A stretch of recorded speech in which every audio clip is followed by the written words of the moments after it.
Okay. I'd like to call our October 9th, 2025 meeting, Finance and Audit meeting to order at 8:30 a.m. We have 3 people currently missing, Brian, Larry, and Eric. The rest, other 4 of us here, so we have a quorum. I have minutes for approval. I'll entertain a motion to approve the September 4th, 2025 minutes. John and Carolyn, any questions or concerns? All those in favor say aye. Aye. Any opposed? Okay, motion carries. Public comments? We have none. Last call. We got lots of seating in this whole room. We're supposed to be having a great big meeting, I guess, today, so. CBA. Anyone? Okay. Member comments? No? All right, we're on to routine consent agenda then. Are there items that members would like pulled from routine consent agenda? John? 7.1. 7.1, okay. Others? Once, twice, 3 times? Okay, if not, then I'll entertain a motion to approve routine consent agenda items 7.2 through 7.15. John makes a motion. Carolyn seconds that motion. Go to vote. Terry? No. John? Yes. Carolyn? Yes. And myself, yes. Okay, motion carries. All right, we're on to item 7.1. I'll entertain a motion for that item. John makes the motion. Carolyn seconds the motion. John, you pulled this one. Just a question. I'm wondering why we're doing this now when we haven't approved the tax levy or all this funding is tied to that. This is last year's levy money. This is last year's levy money? Okay. Y'all want to add anything? I didn't hear what you said, sorry. No, the question was, we haven't approved the levy but Peter just clarified it. Yes, it's for last year's, yeah. I'm fine with that. All right. Thank you. Thanks for backing me up. Good job. Yeah. Okay, we'll go to vote then. John? Yes. Carolyn? Yes. Terry? Yes. And myself, yes, motion carries. All right, we are on to budget. So 8.1 is discussion. I set this up so we could have a discussion so we didn't have to have someone make a motion and then not be able to have to amend it all the time. So I just figured we'd have the discussion first and then we can fill in numbers accordingly on 8.2 and 8.3. We have 2 board members. If you guys want to come up here for the discussion, I'm happy to have you.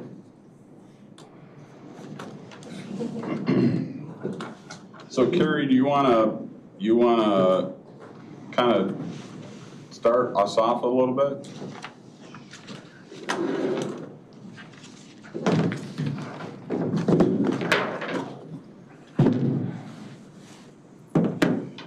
We did get an email from Carrie, which was helpful. Sorry, Carrie. Oh, no, it's fine. I'll ask her.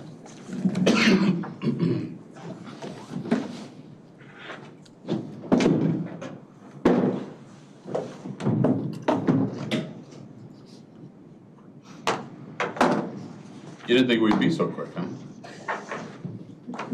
I never know what to expect.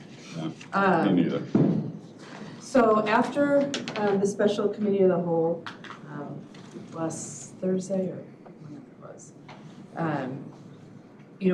we kind of went through where we were, but when it came time to start putting the numbers together for the ordinances, I think there was still a lot of open questions, things to resolve, more things to look at.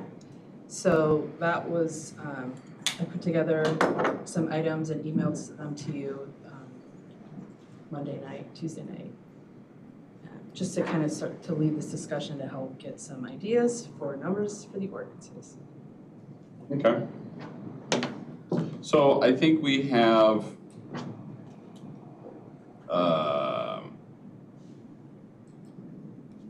so we have the levy side of it, and then we have the actual budget side that rolls into that levy side. So I guess I would kind of prefer to talk about the levy side first, because that is going to be what the revenue side of it is, and then we can talk about expenses after that. Is that okay with everyone? Yes? Okay. So on the levy side, I think there's two main things that we need to talk about. First is it seemed to me from the committee or special committee of the whole meeting that there was a majority of the board members that were interested in doing the look back. What I didn't get really good clarification on was there was some board members who were fine with doing the look back and felt that we should do the look back with the CPI and new growth and then just abate all those dollars back. Or just simply do the look back and not take new growth and CPI. So I guess that's the first area that I don't have a good feeling on as far as what people wanted to do. You know, whether we take the new growth and CPI, it would be abated back anyways. So the taxpayers would never see that. It expands that the levy amount for future years. So I guess I'd be interested to hear what members have. Go ahead, John. Carrie, don't you have remember a spreadsheet that shows the levy amounts and maybe we should put that? Yeah, that's fine. Yep. So I think it has in there the no look back plus this. You have to get in. Yeah. Oh, sorry.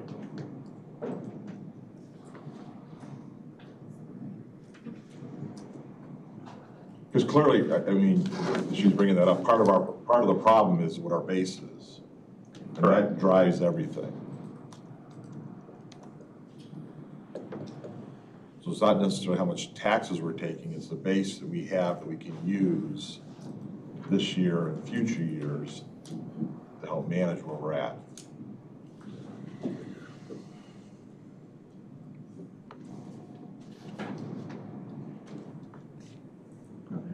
There it goes. Okay. So this particular worksheet, you know, I try to be consistent. We look at it every year. It's really based off of what the county clerk uses to do the total extension. So this looks at what is going to be our starting point, what's the base, so we can make that whatever you guys want it to be for this discussion. Then this number takes the CPI amount times the base, whatever that base is, and then if we're gonna add new growth, so to come up with this number. So then this becomes our total extension, and then if you remember as we talk all throughout the summer that we have to take that total extension and then divide it up amongst these 10 levies. And remembering some of these levies, this is their only source of revenue. Of course, with the corporate on the top, that's about 40% of its revenue. So again, this is interactive, so we can make changes if you have questions, if you want to see stuff, and then that would link up to the model that we've been looking at. You know, if we do this in this year, what is that going to look like for the out years? So just for kind of an idea over here, if we did, using the extension from last year, added the CPI and new growth, this is where we would be, about a 4% increase. And then here's some various options. The look back with new growth, CPI, both, and then you know, the number for abatement, we can calculate that as well. Is this what you were talking about? Yes, it is. Yeah, thank you. No, it's perfect. Okay, so where's the, okay, so I'm just writing this down. So I got that number. So what's the look back only number? 73,802. 73,802, 726. And what's the look back with new growth? 74.6. 74.6. And look back with CPI? 75.9, And then both, 76.7.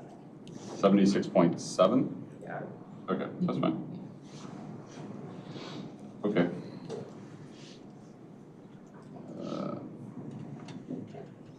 All right.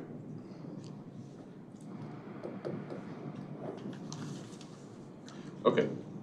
So do you have anything else, John? So looking at this, in the green to the left, right now we're showing the look back with the CPI, with new growth, that's the 76,768. Correct. And then the levy requests are there, and then based on that levy request, we're looking at a $5 million abatement amount. Correct. Which- So with all those numbers in place, and then if you look at the model, then that would put 465 to the good. And then what these out years are looking at is taking the new base, whatever base we decide that is, adding an estimated 2.5 CPI for going forward, because we talked a lot in the special meeting that we're really just reestablishing a new base, kind of a start over or a catch up. But we're gonna have to consider building as we go forward as our expenses are increasing. Okay. So that assumes a 2.5% CPI in these out years, and then also some abatement. So there's nothing stopping us from abating every year? No. Okay. Back in the green again, Mike, how soon do we have to decide on the abatement amount if we go this route? Well, that's what I was asking Joe, and I don't think Joe left, but I believe we have until, say, for simplicity purposes, let's say February 1st. I think we probably have till March 1st, but, Okay. I think it's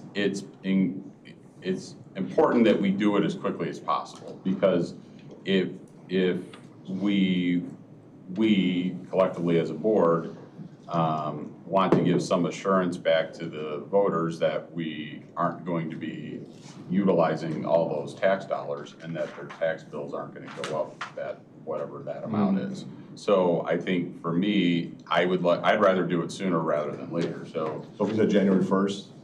Well, you need to take action at a board meeting. correct. Right, I So it'd be a understand. January board meeting or a February meeting. Right. Because if that gives us a little more time to find some more savings potentially, That's so we could abate more. kind of what that's what I verbalized when we were at the meeting. I know Eric had asked for information, and other board members had asked for information regarding whether it was FTEs or health department or whatever. So to me, getting that information to the board members so that they can then make good decisions, that's kind of what the key is, right? Okay. And then looking at the different funds on the left, the levy funds, are those, like I know IMRF we're having problems with, is 6.5 million the right number for IMRF to get us to where we should be at? So 6.5 million would get us to where the fund is just slightly above zero. So it's not an ideal place, but it's gonna allow it to still pay its bills. But the challenge we're seeing with IMRF is because of numerous factors that expenses in there are really growing and the levy has not been keeping up. So, I know that the goal is to abate or to extend as little as possible.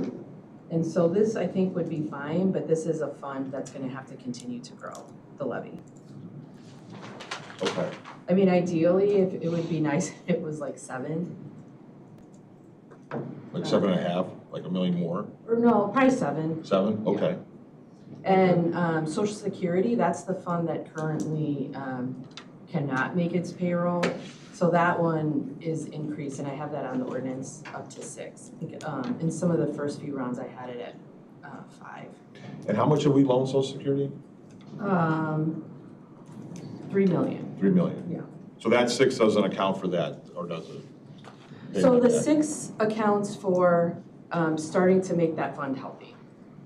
And then in the resolution, when we talked about the advance from the general fund, the payback is over 27, 28, and 29. Okay. And again, I mean, it's your decision as well about the payback. That's another option too. Yeah, Basically write it off? Yeah, I've mentioned numerous times that if we were to do the look back, the general fund doesn't need the dollars. So why bother trying to shift the levies around in order to pay it back? We can pass a resolution that's basically takes that off the books. We have two loans on the books that we can theoretically deal with and get rid of. That will clean all that up. And to me, it's just kind of resetting everything back to where it should be and forget about repaying back. Because if the general fund doesn't need the dollars, why bother having to put levy space in there, build it up so you can pay it back to the general fund? It just, I get it, yeah. That makes sense. That makes sense. That's all the questions I have for now. okay. Yeah, go ahead. So I'm not in favor of the look back because I look more at the reality of the fact that we are, and I'm not bringing politics in this at all, this is reality. We have a governor who is managing our state at a certain level, which of course affects us, and the mandates and stuff, as we know, will affect us. We have now a federal government that is not going to help, not our state or our county, for at least the next 3 years. At what point do we tell ourselves that we have to make some cuts to be more fiscally solvent? Also, we all just got the report, we have basically stagnant growth. We have very, very slow growth in the county. And our commerce growth is horrible. We're not growing businesses in the county. I'm not saying this is perpetual. I still believe in this county. I still think it's a great county. But at some point, isn't it more fiscally prudent for us to look at places where we can trim back? And if you have to, and I lose, and we don't do and we do the look back, there's still got to be some trimming in here because I don't see our situation getting better year over year for the next 3 years. Not with the management and the politics at play, we're not going to be getting those federal resources and those dollars. We all know that's happening. So is there something in here? I do not like the idea of taking the money and abating back the money because our abatement will just get smaller and smaller, especially that we don't declare our abatement at the same time we are doing our look back for that levy. That's just disingenuous to say, we're taking another 10 million now, but don't worry, we're gonna give you something back. I just do not feel that's fair. I don't think that's right. Again, is there no other way to do this without doing the look back? As I also understand it, we still have another year that we can still take this look back. I would rather see us do as much trimming that we can do and still keep the county working and providing services, do as much trimming as we can this year, and then if we need it next year, when we need it next year, in a bigger capacity, then take the look back at that point.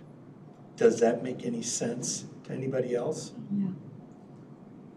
Yeah, I think what you're saying, I mean, I agree with what you're saying on the national/state level. I think we're not gonna get any money. Yeah. Yeah, it's, I mean, it's, And that's not for just this year. no, and years. it's gonna end up in court like You bet. a bunch of things already And have, we have to so. weather that time while it's in court. Correct. You know, I think my concern is that if we don't do the look back this year, then we have to find cuts somewheres, even if we were to take CPI and new growth this year, we still gotta, I think we were at 1.8 million. I'm trying to go from memory. Short, right. Yeah, I mean, I think 3.7 was the total, but again. Well, there was cuts that we're proposing doing. That would bring that down. Yeah, right. Thanks. So, so it's not, again, it's, yeah. So, again, it's philosophical, right? I mean, it's talking about what we think was the best path forward, so. One of the cuts we looked at was the board giving up about a 40% cut, 40% cut. I didn't do the exact math by cutting all the medical for they don't call it medical. The health insurance? Health insurance stuff here, which what the board takes, that's a 40% cut. I know I've asked in the committees that I'm part of, where can you reduce or revenue gain 1 to 3% in your department? No one ever gave us any of that stuff. I feel like we should have probably gone to the auditor and said, hey, is there any leeway? Do we have something here? Because we didn't do a lot of due diligence at actually looking at where we can reduce as a county. We know federal dollars, we know state dollars are going to reduce to us. So isn't it prudent that we start reducing our dollars too? Irregardless of the look back. If we take the look back and we do not do some sort of reduction, we're just not going to abate anything. And as I said, that's not right. It's just not right. I think we have the cart before the horse because no one has proposed anything to bring in additional revenue or cut expenses here. That's my opinion of it. But we have talked about fee increases. We have, and I'm not saying, but we're not bringing that to the table here. Correct. It's not quite fair to say we haven't proposed any new revenue. Well, I know we have. And we're getting significant new revenues from the state and the jail as well. Right, I can see that. I know that's it. It's all there, but we're not bringing it to this table. All we're talking about is the look back. And then they say, we'll figure it out later to abate. I would rather say, bring that to the table.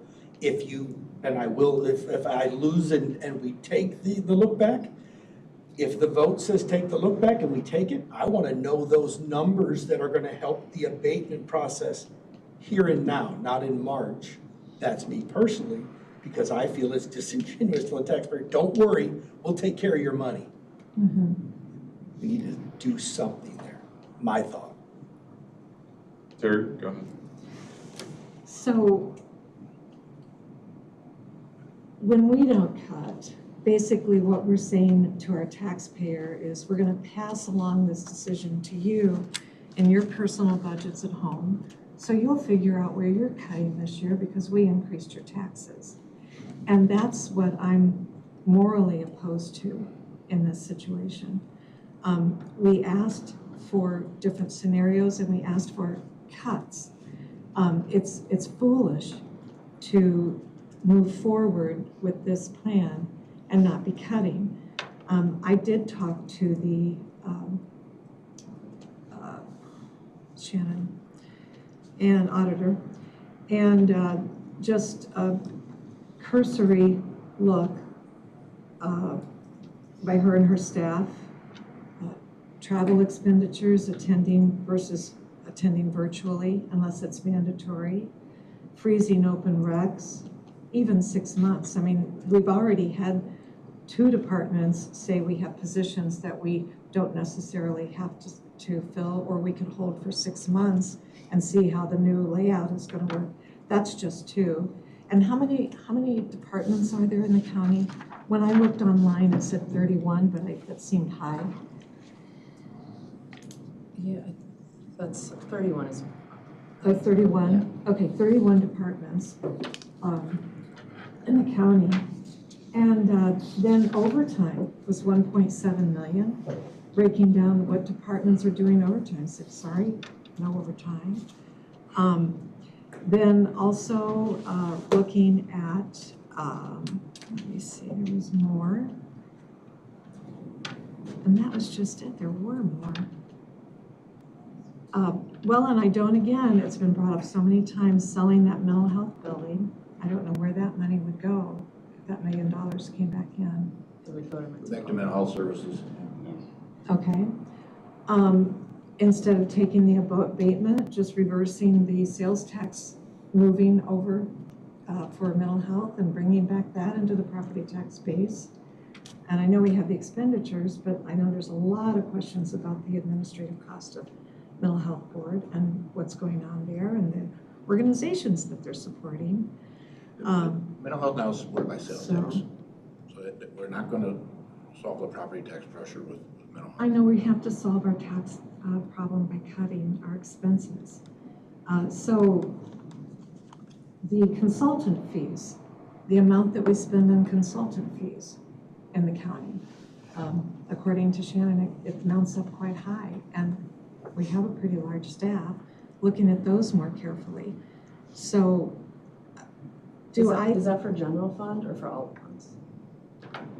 It was an overview. I mean, we're trying to, you know, the thing is that I'm not that, I don't know Right. all of those things. And I spend, wow, I've spent so much time on budget cuts over the last 3 years. It gets, and I mean, we have some board members that are just like, I can't do it, to hell with it. I'm not gonna deal with it. Whatever they put up to vote, that's what we'll have to vote on. So, switching the tax base over to the sales tax for the mental health board, telling them that we won't put that back into the property tax base, and then backdooring it with the look back. And I understand the look back, you know, but there's optics. And then, oh, we'll abate it to you. Will you? Because we've got that money back from that mental health board tax that we now move to another bucket. So it's just such a bad look for us as board members. And again, the decision on who actually has to cut are the taxpayers. They have to cut out of their budgets to pay our bills because we won't go through and do tax cuts. Cut our expenses to keep the taxes, at least maintain them where they are. So I will listen and I'm engaged, absolutely, but I think that we could all do better. It is hard work. And of course, no individual board member can go through and do the work for a county of 31 different departments, you know, or even the auditor. But it could be done. It absolutely could be done without affecting the quality of the services. And again, this is not addressing the future problem. Our expenses are too high. I hate to say it too, but I'm not the only one running for re-election next year. Our voting records are going to be on here. Oh, you increased taxes? Okay. Let me see if I want to vote for that. These are just truth. We're not here to increase taxes. We're here to run operations effectively and efficiently to serve the constituents.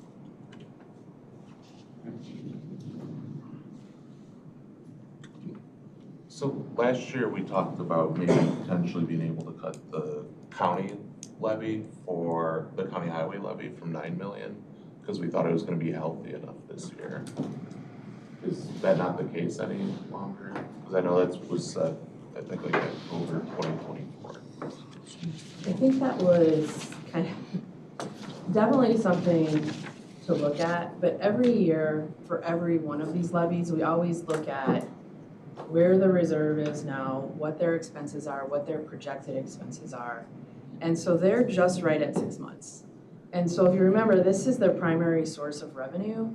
So it's important for the ones where their primary source of revenue is property tax to be at 6 months because they have to go from September to May to make payroll. No, I understand. So they've had some increased expense as all departments we've been seeing. And another thing where we didn't want to cut it back too low is they also have a union contract that I believe is up in July. July 1. So, I mean, there's probably, I think right now it's at 6.18. So there would be a little bit of room to move that one down, but I would not recommend, and I guess just kind of tying that back into some of Mr. Kunkel's comments, you don't want to have these funds at bare bones where they can't make payroll when you have such uncertainty with the state and the federal government, because a lot of what comes from Highway 2 is reimbursement from federal programs, not just the highway fund, but all of their funds. So, if we continue with this, cut this one back, borrow from the general fund to make payroll, we'll look to cut expenses, which we have cut significant expenses. We showed at the presentation last week, a couple weeks ago, 16 positions. Yes, 16 positions, but also that everyone's experiencing inflation. And everyone's gonna grow in that inflation environment, but we have grown less than inflation. And to me, that is a reduction. So I think to say, we're taking the look back because we don't wanna cut expenses, that's not true. We always look at what's been approved, what the ask is by departments, and whether the board agrees that those are appropriate. And then what is that expense? Not how much money can we raise, and then where can we spend it? So based on approved resolutions, where we are with salary,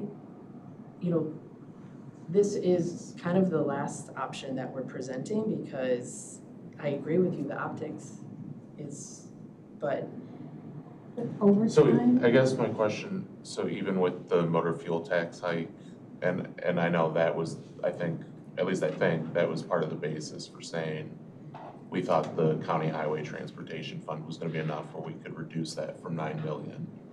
So really It's what the still- county option, increasing that allowed to do, so the capital expense used to come out of this fund. And so if we had not increased the option and moved the capital expenses to that, then that ask for that fund would probably be around 12 million. Okay, and then, for the vacant positions, I think it was last year, we said we budgeted for like roughly half of them. So we don't, for the general fund, Yeah. it's hard because we have, I think, about 900 positions in the general fund. So we don't look at position by position. Right. Like, we start that way, we load in the positions, which employees are in those positions, that generates benefits. So we use that as our starting point, but we also realize that, especially in the large departments, there's almost always positions that are open. So instead of saying, we're gonna keep this position open or we're gonna keep that one, we look at where we're at a certain point in time, and then we hold back some of those dollars. So in the non-departmental budget, you'll see some of that hold back.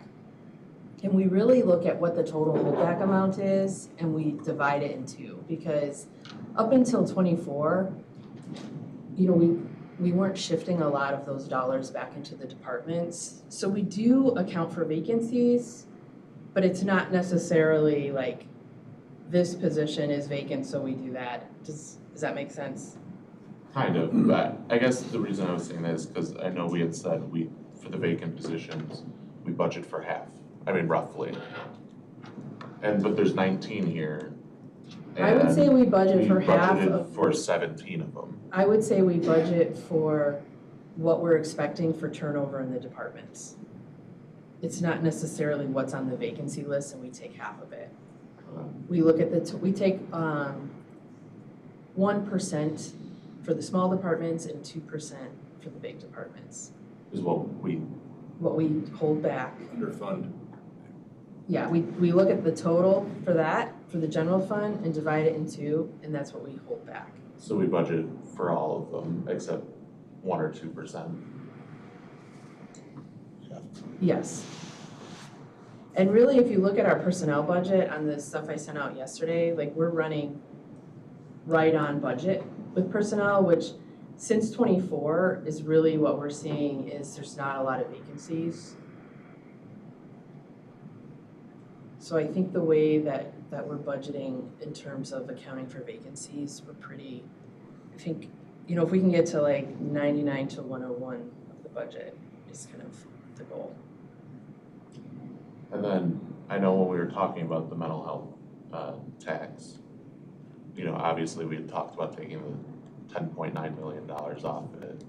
And a question was asked at the time, well, can we do the, you know, the 3-year look back? And at the time, the answer was, no, we can't, it won't be applicable. So I guess, like, what changed since then, where now we're able to do the 3-year look back? Who answered that we could? I would say we aren't. We're doing a look back on that base. Remember, if we didn't have the mental health sales tax, our levy this year would have been 70. Right. Right? Yeah. 73. It's off the table. We're starting at 65, 64.9. And then we're looking back, right? We're building off of that 64.9. By doing the look back though, right? So I just, No. We're not replacing $11 million. I mean, that's not what's being proposed. but we are, in order to get to the amount that's proposed, we're doing a look back, right? If we hadn't, let me look at it differently. If the mental health sales tax never occurred, it was still property tax funded, we would have levied 74 million this year, right? Right. We could have, you know, we still could do a look back. What I'm saying is the mental health sales tax is not enabling the sales tax, right? The look back exists irregardless of mental health sales tax. Right, but I guess I just want to make it, the mental health sales tax is not enabling. I'm sorry, what was that? I didn't hear you, I'm sorry. The mental health sales tax is not enabling the look back. That is the point that I'm trying to make. With the look back, it would have been a tool regardless of whether the sales tax was put in place. Right, no, that I understand, but I guess at the time, like in finance committee, there was some sort of reference to the 3-year look back. And then at the committee of the whole meeting, I believe it was member Wagner asked about it, and you said that wasn't an option, that the 3-year look back wouldn't be applicable. And I'm confused how we're having this, what changed, I guess. I can't speak for what the comment was, I don't recall that. So the spreadsheet that you sent out yesterday shows that there were 14 positions removed for the 26 budget. And then there are 18 current vacant positions, of which 16 are included in the budget and 2 are not. Is that correct? And I guess just for full transparency, some of these down here will be a reorganization. So how many is that? So there's 11 on the list. I think it will be 10 positions removed. You're talking about that's Yeah. the bottom, sorry. yeah. Just, I don't think I had that clear. Oh, wait.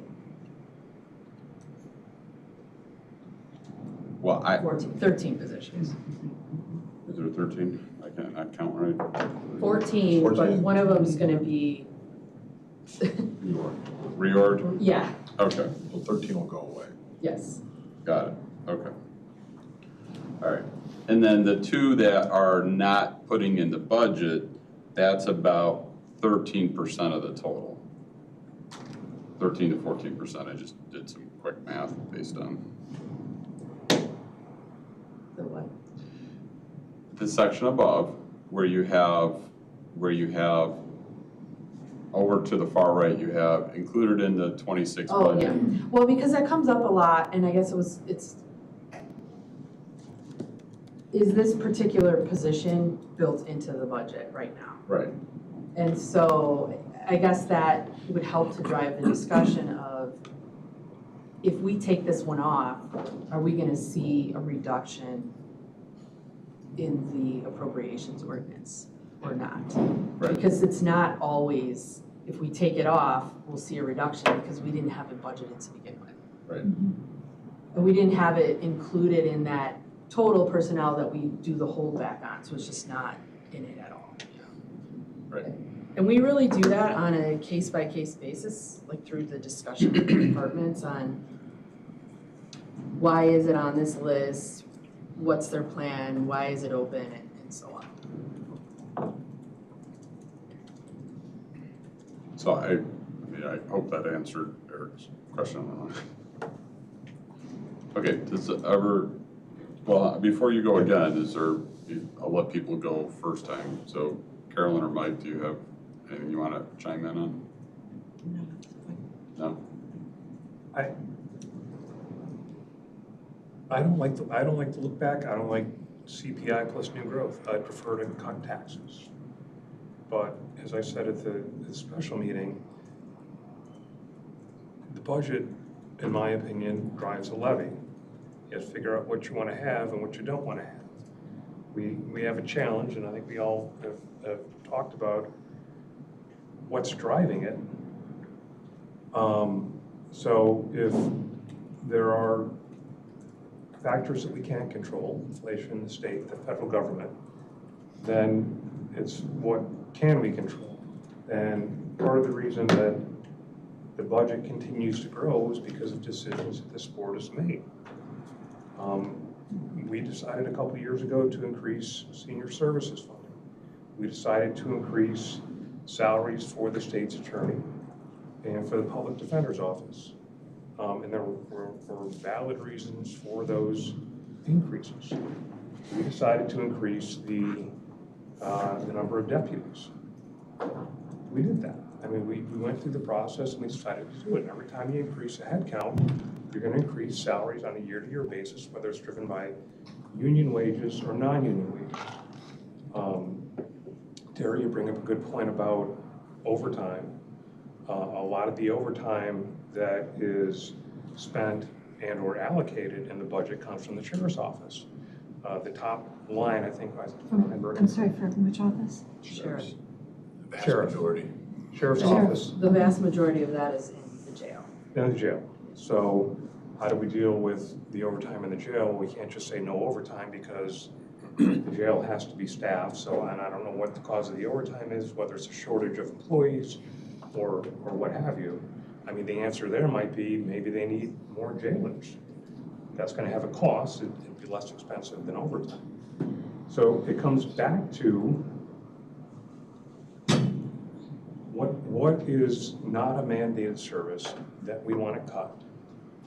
And then we need to understand what the impact of those cuts are going to be. And if we're comfortable collectively with those cuts, then we do them. So again, I don't want to do the look back. I hate the look back. I don't think anyone's joyful about the look back. I'm not in favor of look back plus CPI plus new growth. The look back has kept me up at night. So, you know, if we need to cut, let's decide where we need to cut and have those discussions, whether it's in this meeting, whether it's with department heads individually, and then bring those to other board members, develop a consensus, and let's vote on it. It's a crappy situation. I wish that I could, you know, go to the taxpayers every day and say, listen, we're going to keep taxes flat. We're not going to increase them. I'd love to do that. That's an easy win. But the reality is we have to deal with what the reality is. So are we going to have an adequate number of jailers in the sheriff's facility? Are we going to, I mean, we have non-mandated programs. We need social workers. We've been demonstrated the value of that. The specialty courts, again, we have data that shows the success of those programs. Now we can cut them. Again, the springback is if we don't have the specialty courts, then we get into these people, instead of going to the specialty courts, will be prosecuted and jailed, and there's costs on that side of the coin. So, you know, I don't like to look back. I don't like paying more taxes. I don't want to pay more taxes, but ultimately, our job is not just to cut taxes. Our job is to make sure that we have an effective and efficient government. So if we're inefficient, meaning that we have too much money that we're spending on programs that we don't need, let's talk about those and get rid of those programs. I have a hard time looking at, and I've spent a lot of time, Carrie's been more than helpful in getting me spreadsheets that have also kept me up at night. And there's a lot of numbers, and there's, you know, ways that we can spend and look into those, but the numbers in and of themselves are not always telling, because there's a lot of dollars that come in, grant money, that we can't trace back. So this is our job. I spent a lot of time trying to understand these figures. I appreciate what all the departments have done to try and control costs, or reduce costs and eliminate positions. But at this point, we have to decide what we want to get rid of, what we can do without. And I'm willing to hear those ideas and consider those ideas. But some of the ones that I listed, I'm not comfortable with talking about. Police social worker program, I think it makes sense. Specialty courts, I think they make sense. So that's my question.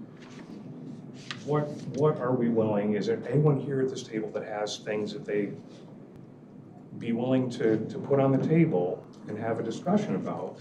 And if we can get a majority, then I'll defer to Mr. Scala. But Terry, you know. Well, I have a question, because in July, when we said we wanted 4 scenarios with balanced budgets at a 3% cut, a keep it level, no CPI, no growth, then new growth and CPI. And then what would need to be cut in those budgets. So in theory, we got those numbers of what the deficit would be, but we never, to me, I mean, unless I missed it, never got a list of these are the non-mandatory programs in each of these departments and what the total costs are. This is how much we're willing to lower our reserves.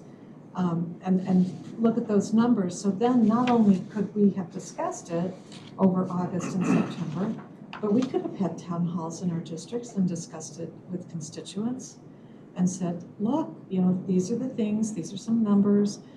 How do you all feel? And people would have, you know, there are many ways that we could have contacted the constituents to get that feedback. But if we got that, I did not see that. Did anybody get anything like that for all the programs that we could cut? In law and government, yeah, we did an overview. I mentioned some of those programs: police, social worker, specialty courts. But those are the, but to be fair, those are the only non-mandatory expenses in law and government that exist or were put forward? So the answer to that is I don't know. There may be more. Me either. I don't know. I know. But they put forward what we asked for. Public health, same thing. We had, you know, the health department came forward and said this is what is mandated, and then here's what's essential. So that information was presented, and we were very deliberate. You know, how Channel member Altoff was very deliberate about, you know, we went through each presentation. Okay, here's, yeah, I remember the first or second one I saw in law and government. I don't remember which department it was, but it was overall a 13% increase. And she stopped the meeting, and I stopped the meeting just to make sure everyone understood what we were going to put through on a consensus. So we had the opportunity. Was it presented in a way that everyone, that I would have preferred? I grasped what was put before me, and I understood the decisions that we were making in moving these budgets forward. If it was presented to me in a way that I didn't like it, I would have said, or that I didn't understand it, that's when you ask the questions. So, you know, we have these committee meetings, and again, we started in July. We all can attend. Matt and I are here, we're not members of this committee, but, you know, we're You are right now. well, thank you. But, so we've had those opportunities. I've had discussions with departments that Carrie has, like I said, has been more than helpful in getting me the information that I need so that I can pair through what we're doing and see where there's an opportunity to make cuts. Well, right now, do we have on a spreadsheet, like, so that we can actually see right now non-mandatory programs for each of the departments? So And in what the costs in the are? reports that I sent on Tuesday. You know, it's very challenging for some departments to split out, like we can split out what the actual mandated service is and what the non-mandated service is, but to identify the savings can be challenging because just because you get rid of a non-mandated service doesn't necessarily mean you would cut costs. So she sent out on Tuesday an Excel spreadsheet that had all that listed there. Okay. What I sent too is, because I think sometimes, you know, I can appreciate that it's challenging to get, you know, one department at a time. But so I summarized the total general fund departments and I put on their revenue and expense and the FTEs. Because also another thing to consider is, you know, a service may be mandated, but, you know, it's somewhat your decision on how that service can be provided, you know. Is there too many FTEs providing a mandated service? So I mean, I appreciate what you're saying, Mike. It becomes a struggle and, you know, we heard at the meeting, you know, board members say, similar to what you said, at this committee meeting, we talked about whatever. And I feel like that program, even though it's not mandated, is critical to the operations of the county because it does whatever it does, you know. And so that's part of the struggle is trying to find, you know, in essence, enough people, 10 people, to say that program isn't vital enough to the county. I think it's, you know,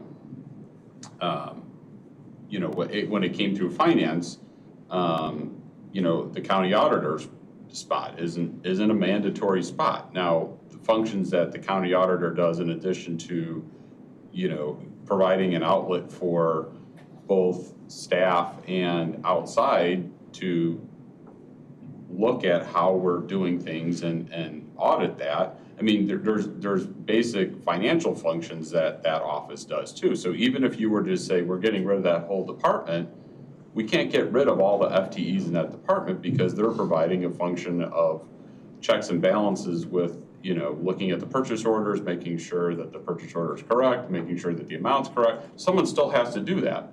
It's that function doesn't go away. So even though you were to look at that office and you were to say, well, the office isn't needed, and there's, I think, what, 3, 4? What do you got, 4 in there? Yeah, in the auditor, what do you have? 4.5. 4.5? 4.5. So probably realistically, you probably have 3 FTEs that are actually doing accounting functions, like that we wouldn't be able to get rid of.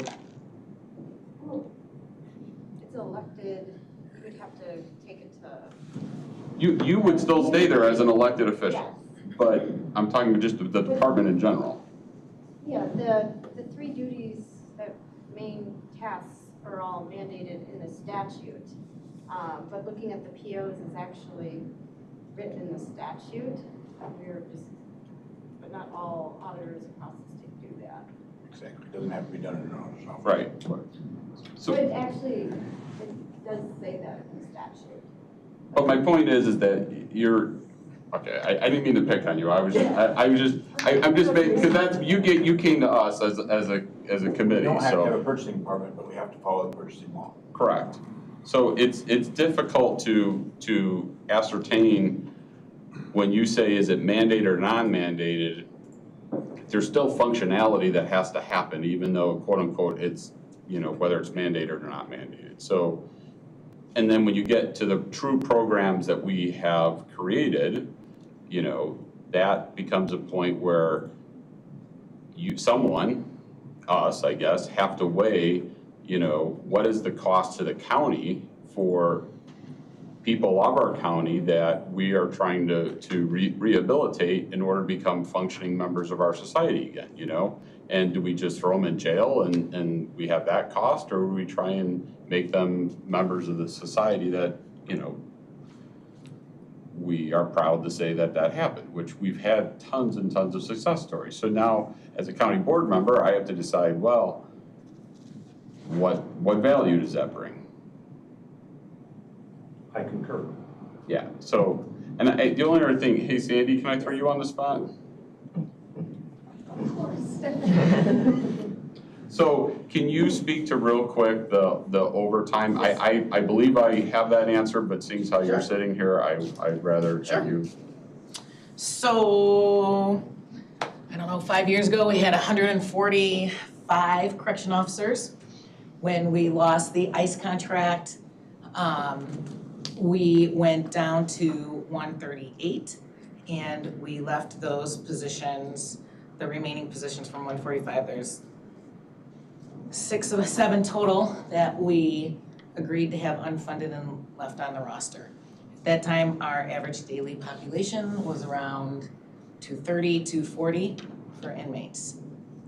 Since then, we've taken on Kane County inmates, and there's not many of them, but they come and go as Kane County needs. We have the Lake County contract, so that's 150 inmates. We have the Navy contract, and we have DHS.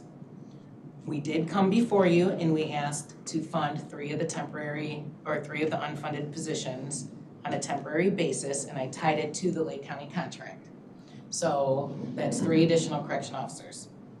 Outside of that, we have held the staffing in the jail with all these additional contracts and inmates. So overtime has gone up on some, within budget. Well, it's a little over budget right now. But way less than if we hired employees. So we're going like this, like, do we maintain our number of correction officers and, you know, have a little more overtime, or do we come before the board and ask for more positions? And we feel that we do not need to ask for more positions. But there's gonna be overtime because there's FMLA, there's benefit usage, there's mandated training, yes. I don't know that the 1.7 is all attributed to the sheriff. I'm sure it's Sure. not. But It's not, but About 95% of it. 95% of the sheriff. Well, sheriff's office. Yes, correct. We've had a lot of major crimes this year, so our investigations division has An encouraged officer more gets overtime. involved at something 7.5 hours on a shift, it's gonna be an overtime. Yeah. You can't control that. Well, I mean, 1.7 million or 1 million, I mean, that covers a little bit of increase in staff versus the overtime. I mean, overtime is, you know, it's basically you're paying the highest price for the most fatigued performance because they've been working for over, you know, full shift. Yeah, I don't 100% agree with that, but yes, we, depending on whose overtime it is and what the situation is, there's rules, right? So we can't run them overtime for more than, you know, a double shift, but we hardly ever get to that. So we'll do callbacks for 4 hours at the beginning or the end of a shift to avoid that. Our investigations team is a little different with some of the crimes. I mean, they're out there, and we allow them to have rest time, but per their contract, anything over the 8 hours is time and a half. So if you look at, so let's say a correction officer, we average, now it's about 115,000 a year in salary per individual. So if you're looking at that in overtime, what does that mean on the roster? 10 people. Correct. But that doesn't include the overtime, IMRF, benefits, all of that with what a position would be. And this year is a little different than the You don't have to pay IMRF on overtime? You do, but only on that overtime hours, it's not a new position. So it increases the base salary for that individual for their IMRF calculations.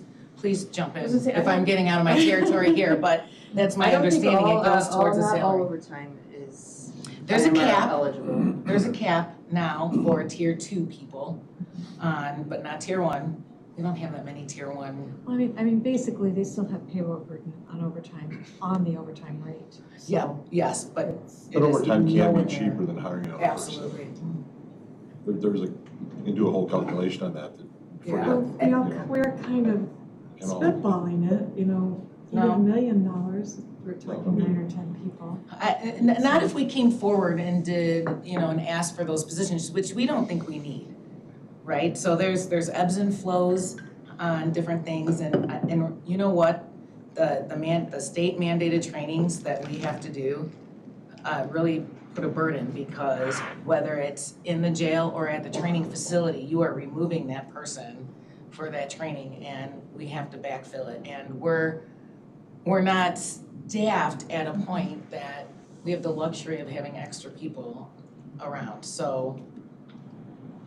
Well, I didn't mean to get into the whole, Sorry. I mean, I just wanted you to explain real quick the Sure. overtime situation, and I naturally, I think Law and Justice Committee, Matt, I think you're on that, correct? Oh, do you wanna talk? I do. Okay. We're sitting here beating a department that, by and large, is still on the profit side for the county, and it does ebb and flow. It's like going to Joe and say, hey, Joe, make it not snow this year, we're gonna save a lot of money. Those are not dry.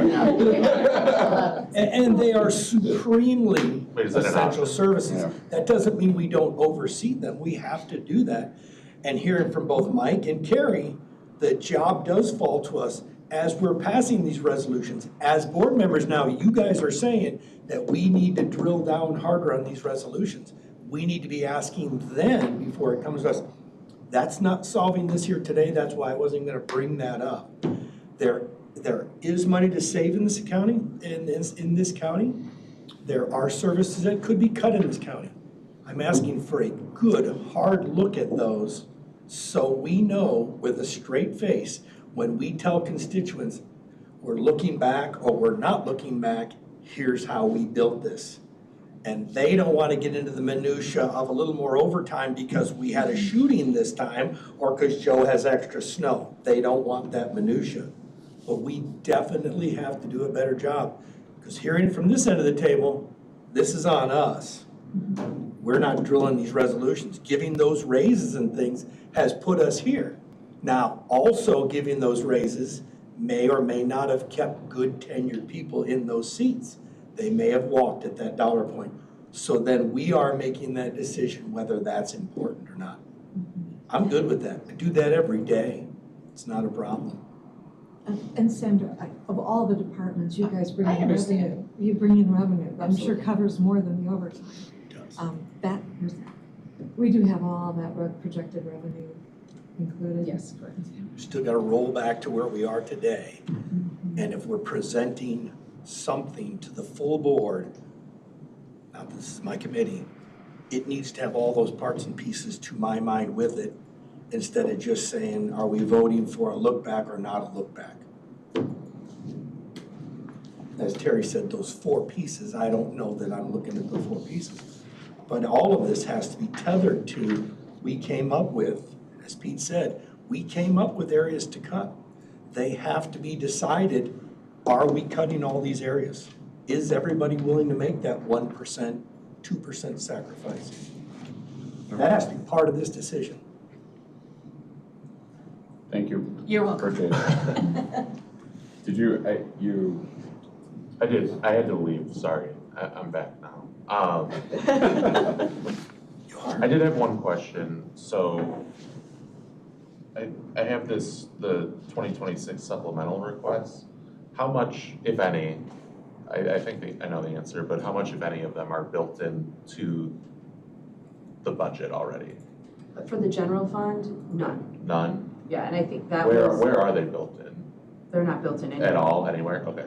Correct, because we don't assume. Not just the general fund though, just anywhere. So- They're not built in. So the special revenue funds, the ones we have ranked as a 1, those are currently in the budget for the special funds outside of highway. Outside of highway, okay. Yes. Highway has a number of asks. I asked Joe and his staff to rank them a little bit for us in the event that, we are tighter on money than we anticipate in our, we're gonna accomplish a number of those. It was just a question I had. What we do with highway supplementals isn't really gonna affect the end game of what we do with the general fund.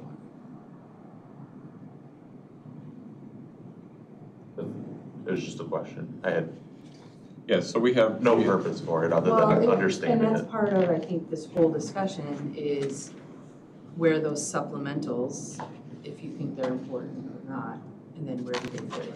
Right, so we have $805,000 of total supplementals in the general fund, of which $136,000 is personnel, either reclassifications mainly, and then we have an additional $668,000 of one-time items that are non-personnel related.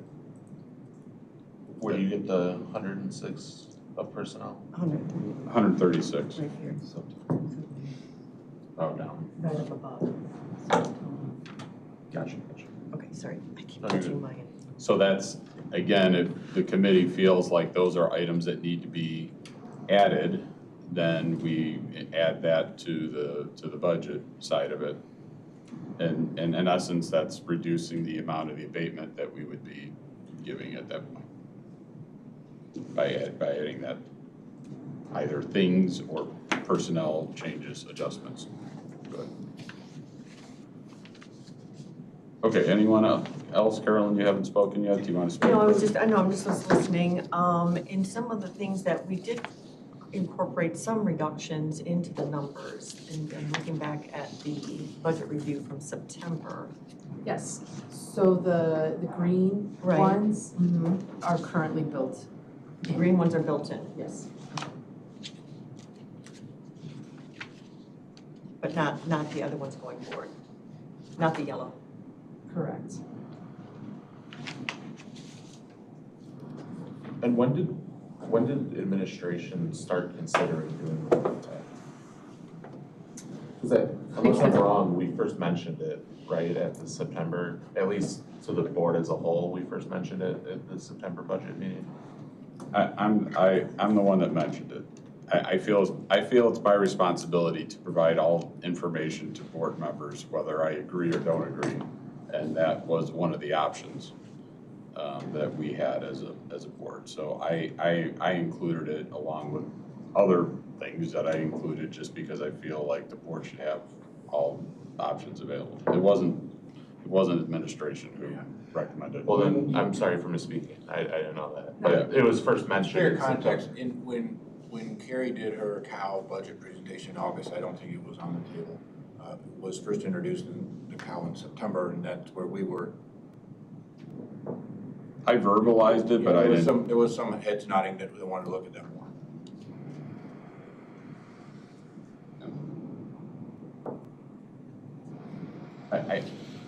To me, it's my responsibility to provide you all the information, and everything is what I see is possible, so. No, I appreciate that. I mean, I obviously don't agree with it, Right. but I can appreciate the candor. Okay, well, so, I've heard basically that people are interested, if we're doing the look back, I haven't heard anyone say they want to do the look back plus either new growth or CPI, so I haven't heard that. Huh? I would do the look back with both CPI and new growth. Okay. I haven't heard anyone else say that they're in favor of that, so I would say that I mean, you can talk to that at the committee of the whole if you want, but I would probably, for purposes of putting things forward, I probably wouldn't do that just because I don't know that No, I there's support understand. for that, so. I just wanted one comment, if Yeah. I can, based on all the conversation. I'm not sure why people think doing a look back next year is gonna be easier than doing it this year. I don't understand that at all. A number of people have said that I want to see how this year goes, but we already know where this year's coming up is going to be at potentially. And next year, you're going to be talking about this look back from a political standpoint. You're going to be talking about it in September and October, weeks before the election. That's why I think it's up this year, not next year. That's what- Absolutely, it's because No, of the election. you just had to wait for it till next year. You would look. No, I know, I'm saying, but I'm saying it's That being doesn't put make any up this sense. year to avoid being accountable during an out-and-out election year. Now we're I was just going talking in the into terms of priorities. if you're using it as a safety net, the safety net is not pulled from the county for 2 years, Right. not this year only. I'm not looking for the safety net. I'm looking to do fiscal common sense to not need the safety net next year. And based on the challenges from around the room, we can do that. There is no way on our current tax base that there is not going to be a huge problem coming into next year. There's just, the numbers show it. I mean, we have all the projections up there and all the numbers, and the projections have been pretty close over the last 5 or 6 years. They've been laying this out for us. And every year, Peter and Carrie or Carrie's predecessor pull rabbits out of the hat to find money to get the general fund balanced. Well, that's not currently true that- because there is a way. The rabbit's not there anymore. We've taken all this, we've taken out all the half dollars, we've taken out all the quarters, we've taken out all the nickels, the dimes, we're left with pennies. They've taken $2 million in savings so far off the budget. All you can look at is the general fund revenue. That's it. And when you look at what makes up the general fund revenue, okay, those tax dollars right there, it's the corporate dollars is the only place you can cut, is that $48 million number.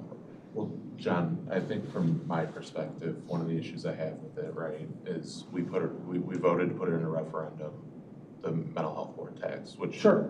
And that mental health board referendum, it ignore all the comments from the board members, right? It said it would eliminate the tax. That's how it was perceived, right? We'd be switching from a revenue for the mental health board to a sales tax by reducing, an equal amount, roughly, the property tax levy. Now we're going back, fully recapturing it. So not only do I have an issue with it from just that standpoint, but we talk about, like, I'm just looking at the budget presentation materials from the September meeting. We're at currently we're at 6.3 month reserve. 2026, if we didn't do any of those yellow cuts, we just went with what I think are pretty much automatic, everyone agrees on the green option cuts. We're at 5.75 months reserves in the general fund. And in 2027, if we don't do anything differently, we're at 5.36 months. Our county board policy says we have 5 months reserve. So truly, we don't even dip below that policy level of reserves until 2028.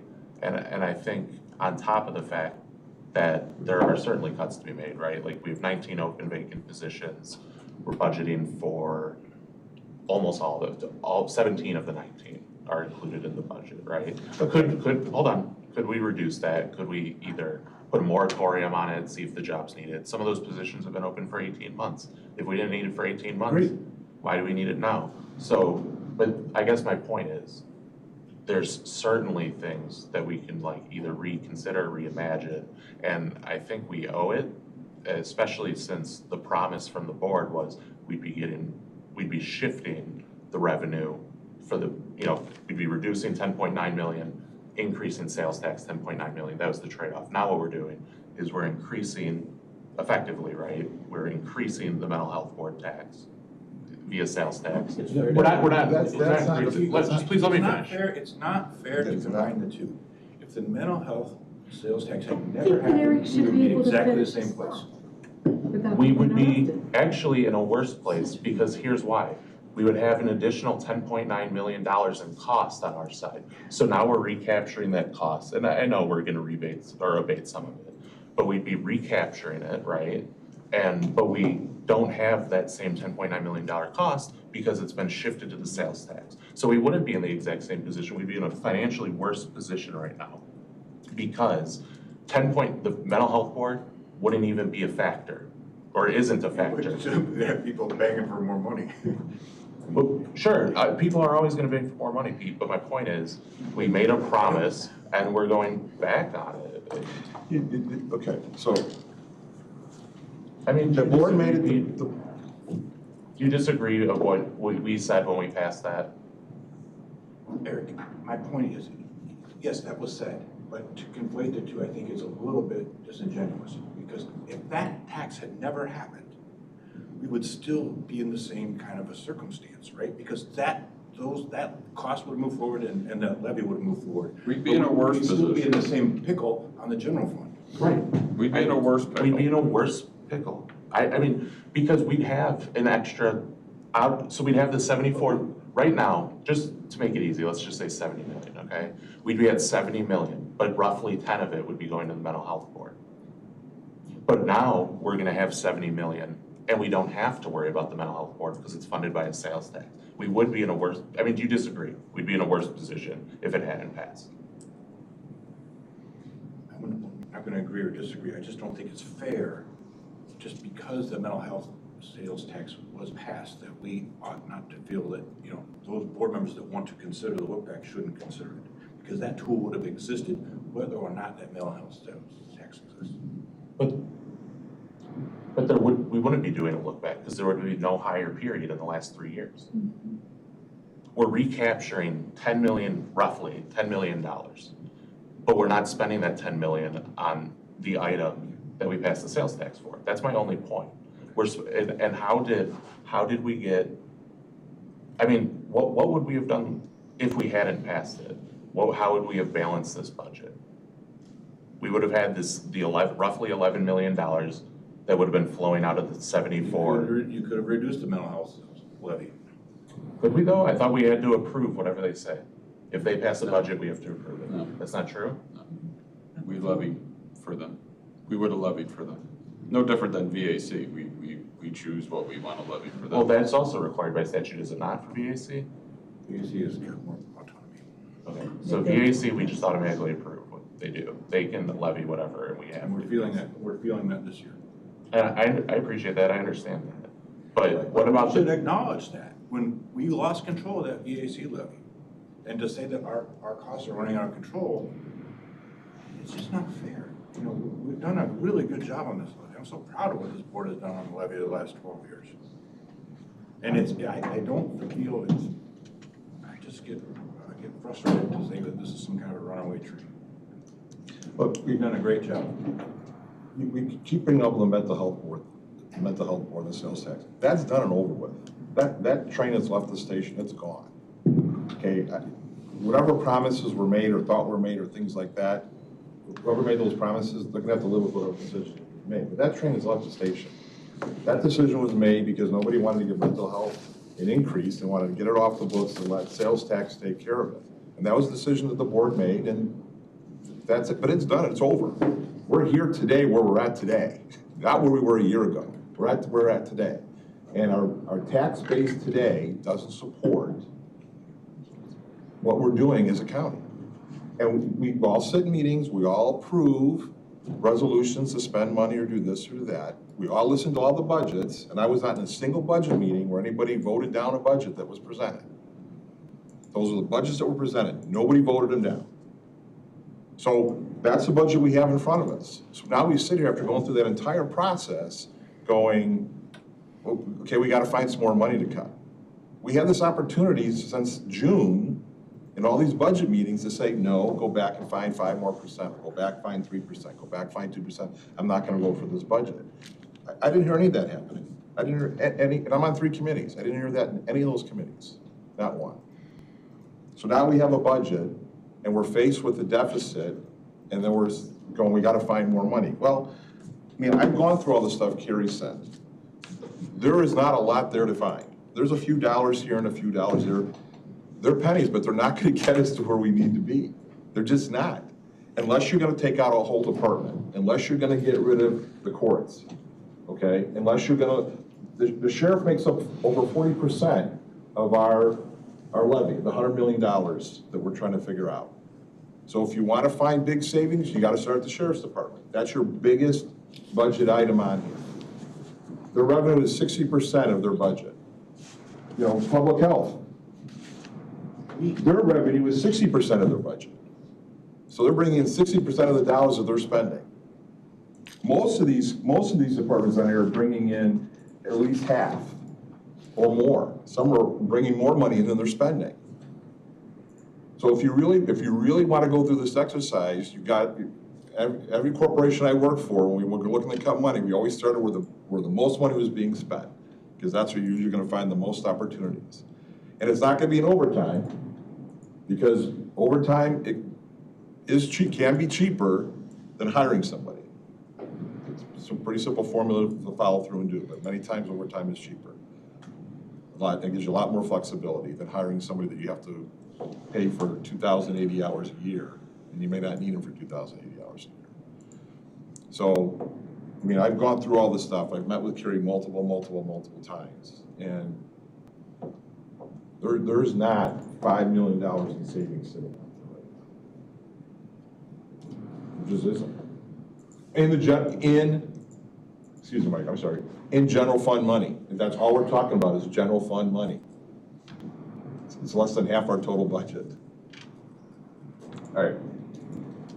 Real quick. Go ahead. Reserves. So we have the discussion about 6 months versus 5 months.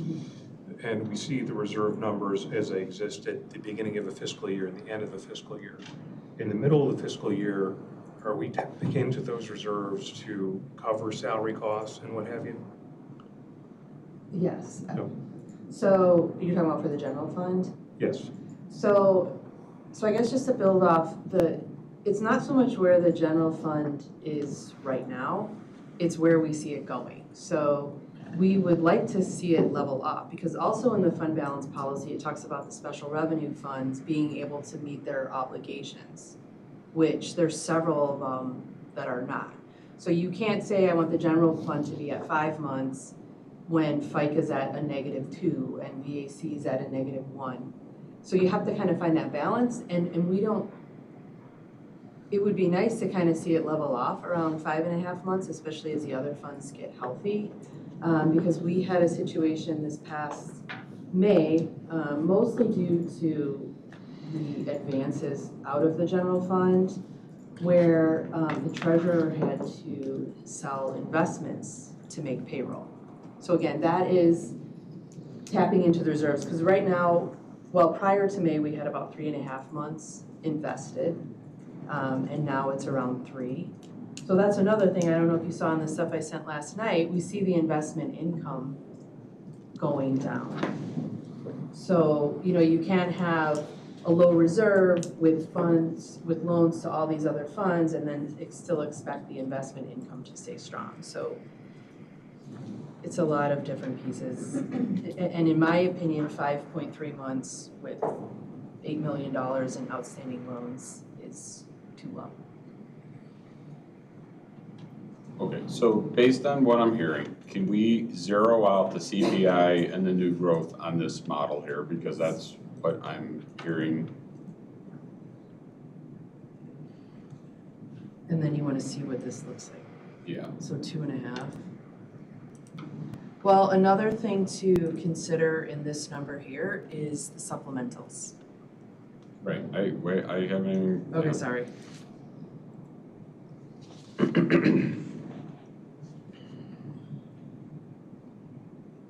But you wouldn't abate 5 million if No, you just took the look. I mean, is the goal to make it? No, take the abatement and just make it 0 for right now for this exercise. Okay. And then flip over to your spreadsheet. And without supplementals, we're looking at 2.5 million. Correct. So if we were to For giggles for right now, if we were to take 2.5, so if we make the abatement 1.7,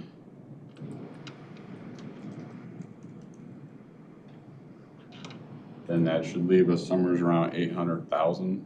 Yep. Yep. So that would leave the space for if we want to do all of the supplementals. And then we have the 27, 28, and 29. These are abatements.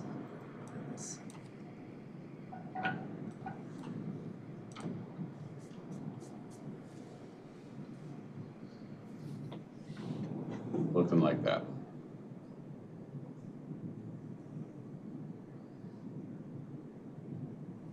So that would be, How did the utilization of fund balance get better if we're abating some of the tax dollars we're taking? no, mind me again? I missed something. How did the utilization of fund balance? That means we're gonna use 800, how did that get better when we reduced the amount of taxes we're taking? How did what get better? The 799, So Yeah. how did we're that, not gonna use fund balance if it's positive. So the 799 I left in there because that's what the current That's supplementals are. technically a fund balance enhancement. when you take an abatement, it's a fund balance enhancement? No, so I, Something's going on here, though. Go back to the other screen. okay, go back to the other screen. So what I did was I took what we just said, which was Right, the just the look back. look back. And you're gonna abate 1.7 million, Correct, so it means we get less money, correct. but on that other sheet, that number increased, we got better. Because it doesn't, this doesn't include the supplementals. So once you. It was 2 million negative. It was 2 million negative when I had 5 million as abatement. Oh, okay, sorry. Good. 2.5. I thought we had zeroed that out, I apologize. Yeah. Okay, I apologize, okay, that's fine, all right, thanks. So that if we do the supplementals, we're basically even. Correct. Yeah. Well, we want to have a balanced budget, right? I mean, that's the whole Yeah. point. So we don't need to enhance anything or build anything. To me, you give back as much as we can give back. And then any other cuts that we were to do, you would abate back those cuts, whatever that would be. We can keep working on that. Beyond the green stuff, which I agree with you is all the stuff that we're gonna do anyways. Yeah. So that would come into the yellow category. And, you know, and again, not that I'm agreeing, but I think all of the things that the departments came up with, that are programs that are non-mandatory, that should be on that list. And then that kind of comes back to the spreadsheet that Carrie put together, that she sent us, which is the Excel spreadsheet. Well, question, Mike. That 800,000 or 805,000 in supplementals does not include anything on transportation. Because that's not part of the general fund. So none of the things we're looking at will come from the general fund. Well, so transportation has their own, so they're going to have to make some decisions, which is what Pete had said that he had asked Okay. Joe to look at Just want to make sure. try and understand better. Okay. So go back to the forecast model.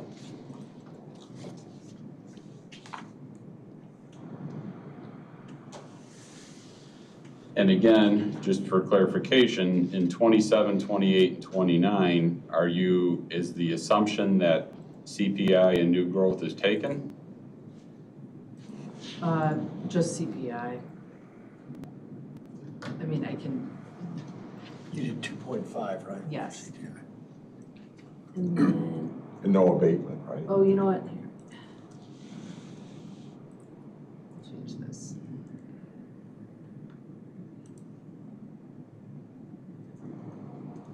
So I did have FICA at 7, but if we change the discussion about the advance, I think this can stay at 6. Okay, So then that changes the Got outlook it. then for the general. okay. To, I think, a more realistic. So if we were to take CPI and new growth, then in the out years, that would probably be pretty close to break even. Yeah, Assuming, again, you have supplementals that people are gonna continue to ask for, but that is, I would say, more manageable.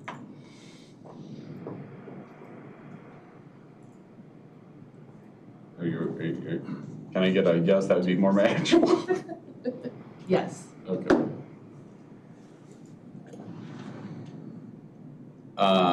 Okay, with that going forward, can we talk about supplementals real quick and see what the board, what you guys feel about these, whether these are items that we should be recommending that we should do or not? That was on a spreadsheet that Carrie sent to us. It's the same one as from the committee of the whole, too. Right.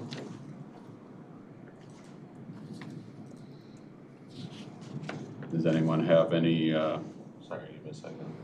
yeah, that's fine. The Department of Health one, the three that are on there, those all are working together, right? Yes, Yes, to get that Negative? $35,000 savings, okay. All of the smaller personnel moves are kind of administrative in the sense that we need a board action to change a grade, that kind of thing, or combine positions, but there's not a lot of dollars there. You have $35,000 per corner. Again, he worked with the HR department, and I think these are genuine, thoughtful modifications. The new one, obviously, or the big one, is the IT person. Your IT director actually asked for 3 people. He asks for people every year. We can't avoid the reality that we are more and more beholden to technology and the risks of technology and the costs there. And I think Tom's made the argument that we're a little thin in some key positions like the tax cycle, and he'd like to get a little more backup there. But that's a genuine addition that, you know, if we don't see some growth, that, you know, that one probably needs to go away. What would need to go away? A new position. I mean, 109,000. this is, I don't know. That's that what we they're can not- afford that if Business we don't analyst see some position. genuine growth in the levy.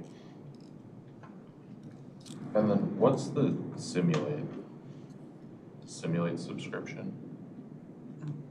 Up, down in the non-departmental? Yeah. Wasn't that That's the This cyber, is- that's the There's cyber, cyber scenarios and they, simulate cyber attacks. They can find what weaknesses in the system and then fix those before they actually, the attacks happen. right now it's being paid for with ARPA. That's why I put it on as a supplemental, because I don't think it's required. I think it's very important, but again, something for you guys to consider because it's on ARPA now coming off.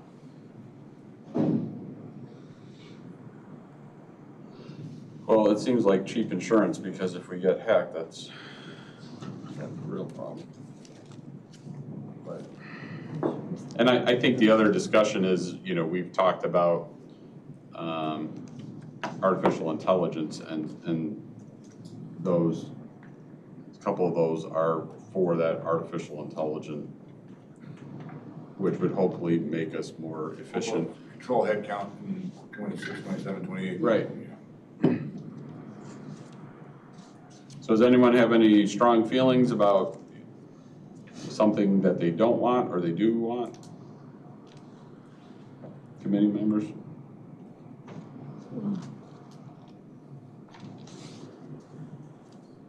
I think with our current budget constraints and falling short, unless they have offsetting expenses to pay for these things, can't do them.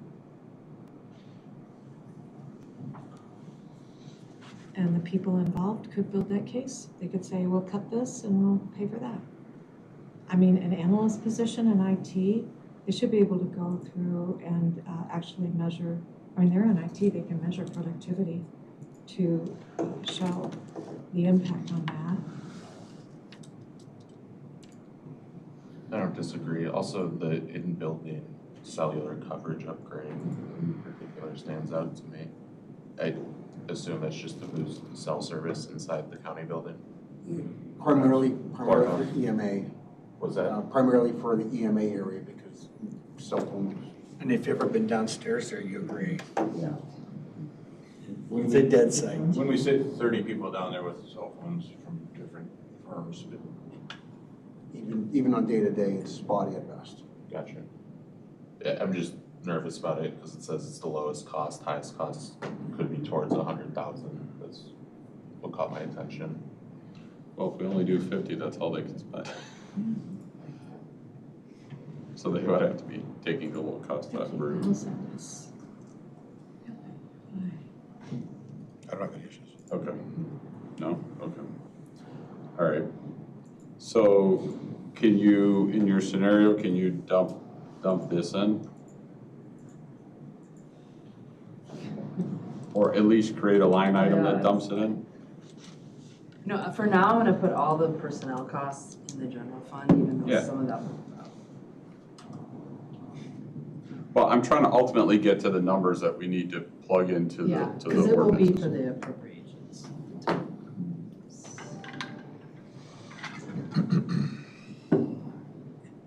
And all of Valley High would come out of Valley High Fund. Correct, yes. Yes. Okay, So everything below the blue line on this supplemental, is already covered.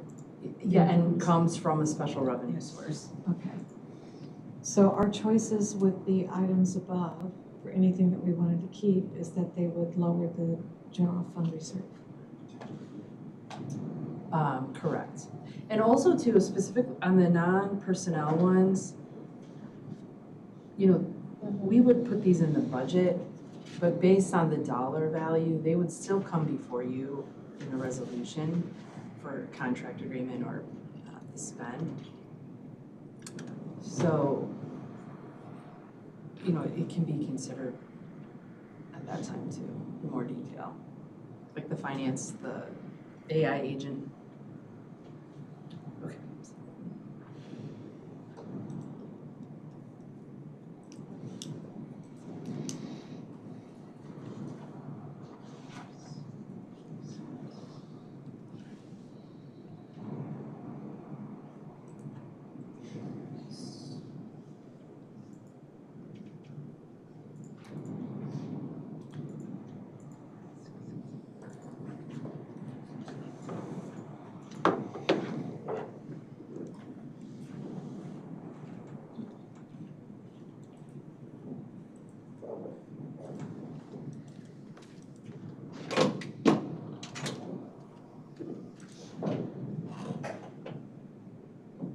Okay.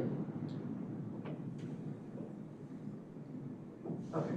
So again, this will change slightly because the FICA and IMRF for the personnel will be in those other funds. Right. But the total appropriations then would be.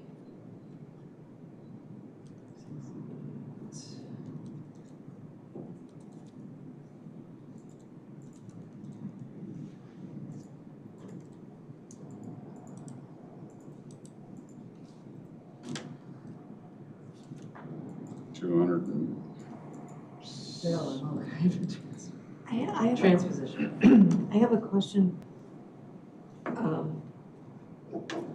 Like we have the 3-year subscription for the Simulate. Wouldn't that be replacing another software package that's currently doing the but not as So She just said, she Yeah. just addressed that. She Oh, said sorry. that's currently being paid out of ARPA dollars and now it's, Yeah, And I wanted to put it as a supplemental to kind of bring it to your attention because, you know, all throughout my presentations, I was saying that the ARPA that's coming on in 27 is stuff we have to do.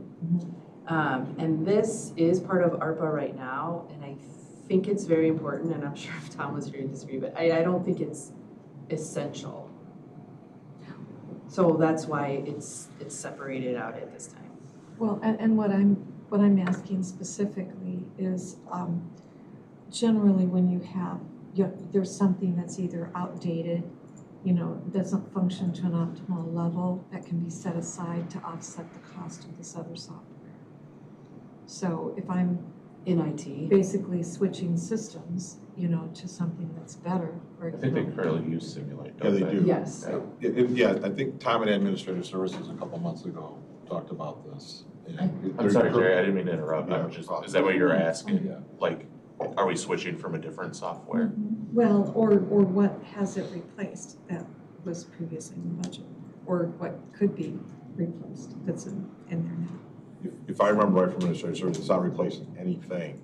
They started this a number of years ago under ARPA as a cyber tax, and they just want to continue using the same software again. I can ask him to follow up. Thanks. Okay, so what did you come up with there? 287,233,622. Oops. In those cents? I don't budget cents. We have lots of cents. Okay, so is there any other aspect that we need for our going back to the, let me just go back to our, And excuse me, did we have any specific conversation on ChatGPT? On the 150 seat, that's the minimum license that you can buy? There's not a smaller package? The 150, Yeah, because I doubt that we would need 150 seats in the county. so the 150, that is for the AI agent that we're looking at to use on our D365, which is our ERP system. So we're working with our Microsoft partner. They actually have existing agents that they can deploy to look into the AP function. So right now it's decentralized. All the departments, they get their invoices, they put them in, it goes through workflow, it goes through the auditor's office for approval. So we're looking at an agent that can automate some of the very simple tasks, like matching invoice numbers and remit addresses. So, okay. And so right now, 150 is somewhat of a placeholder, but that's what I said too, is based on the size of this project, it would still have to come through resolution, Right. so we could narrow it down at that time. Right, But 'cause again, it's for consideration if the AI projects, that I think will help us a lot in, 3 to 5 year outlook, if that's something that the board would like to consider. Well, and utilizing AI would increase the productivity of the current staff members, frame them up for other things. So these are things that need to be taken in. Yes. I'm just looking at the 150 seat, and I know sometimes they have this is the baseline, it starts here. You Oh, I see what can't buy you're saying. anything less than that. That's what I was wondering. Elise. because That's a large I don't believe that license. it's a seat. If I remember correctly, the 150,000 is the price, and that the HSO was about the programming side of the house, because you're actually building an agent that works with our systems. Yeah, right, I'm sorry, right underneath in ChatGPT, it says 150 seat minimum. Okay. Right, so that's what I'm wondering. I'm sorry, I thought you meant the Is that 150 for. their floor on what it costs to get in? We can look into that and see if there's other opportunities, but again, there is a certain cost that's going to be there for the actual build out of the system and making sure that it works with our products. I'm sorry, I'm talking right behind you, and that's kind of. No, that's okay. You're talking behind my back. Yeah, and something like this is the direction that we want to go. But Yes. then how is it going to increase it? We have to think in terms of quantifying this, because you're putting the board in a situation where everything that comes forward is just going to be a no, because we've been told that we have to cut our expenses. I don't want it to be looked at that way. I want it to be looked at how most of the resolutions were this year. This is the cost, this is what it offsets, this is the net cash impact. And many of them were zero and a few were negative. And that was a good start. I think we kind of got a little, what do you call it, where you're just like not paying attention anymore, and that doesn't matter, 15,000 here, 15,000 there, and all of a sudden it's 3 million, so. Okay, so Carrie, on the levy ordinance, so can you go back to the green so I can fill in these numbers here?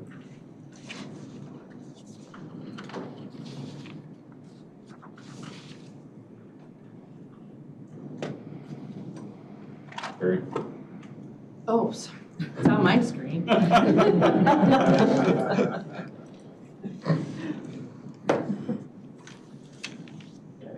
Okay, so, the total difference between the total amount of money therefore legally appropriate. So it'd be this one, 73,802,726. So that's the first, 73,802,726. And then the corporate would be this. Corporate is 45. 45,362. 726. 726. And then I believe 26,440. Oh wait, 28,440. That's already on. Yeah, you already have Yeah. 28,440 in there. Yep. And then for that for the purposes for which said amount is hereby levied. Okay, so then that's, the third blank is the 73,802,726. Okay, so that's exactly what I was asking. Sometimes they have a gateway to enter it. Okay. I'll confirm with them. So what, in the paragraph below section 3, what were you?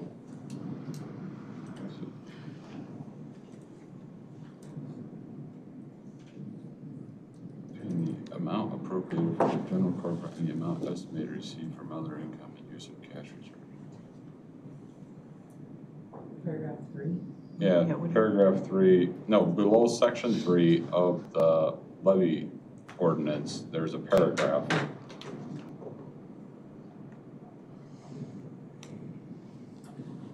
That's the total.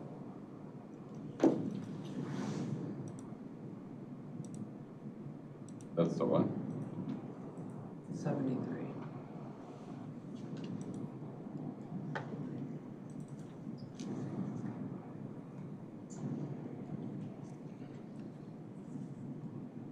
I don't think so. Yeah.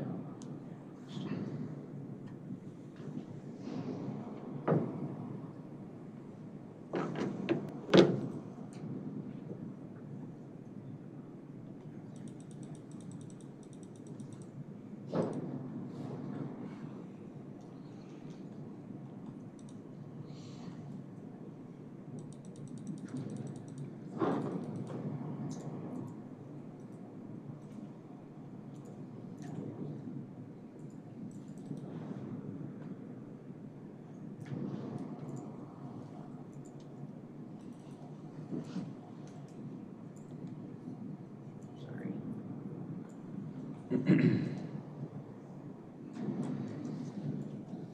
Oh, that amount is the corporate.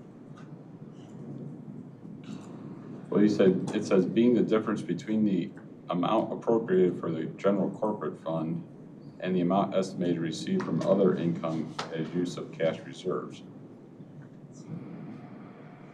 That's why I didn't think that was.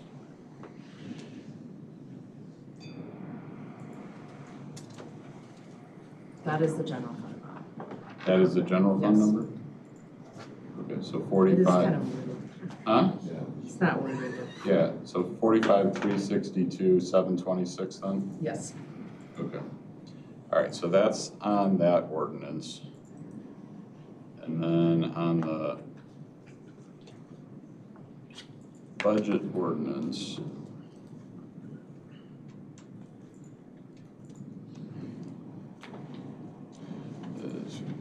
So the expenditures totaling 287, 233, 622. Yes. And revenues totaling, what was the, Revenues totaling the same, 287. well, but, so where are you gonna make that, because it wasn't matching before. Oh. I mean, if it's off a little bit, it'll either be a fund balance enhancement or utilization of fund Okay, balance. so They have then- the balance, so. Okay, so 233, 622.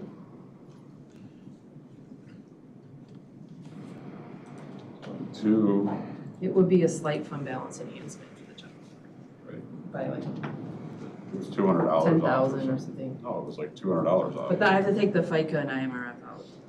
Oh, I see what you're saying. Okay.